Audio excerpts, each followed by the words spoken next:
do you desire? What makes you itch? What sort of a situation would you like? Let's suppose, I do this often in vocational guidance of students. They come to me and say, well, we're getting out of college and we haven't the faintest idea what we want to do. So I always ask the question, what would you like to do if money were no object? How would you really enjoy spending your life? Well, it's so amazing. As a result of our kind of educational system, crowds of students say, well, we'd like to be painters, we'd like to be poets, we'd like to be writers, but as everybody knows, you can't earn any money that way. Or another person says, well, I'd like to live an out-of-doors life and ride horses. I say, do you want to teach in a riding school? Let's go through with it. What do you want to do?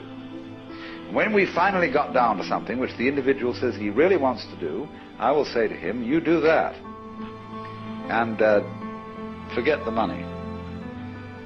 Because if you say that getting the money is the most important thing, you will spend your life completely wasting your time.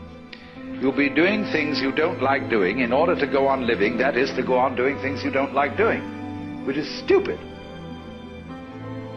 Better to have a short life that is full of what you like doing than a long life spent in a miserable way. And after all, if you do really like what you're doing, it doesn't matter what it is, you can eventually turn it, you could eventually become a master of it. It's the only way to become a master of something, to be really with it. And then you'll be able to get a good fee for whatever it is. So don't worry too much.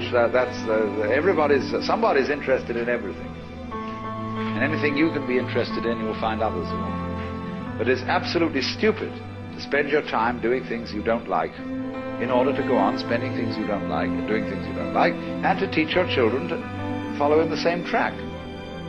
See, what we're doing is we're bringing up children and educating them to live the same sort of lives we're living, in order that they may justify themselves and find satisfaction in life by bringing up their children, to bring up their children to do the same thing, so it's all retch and no vomit. It never gets there.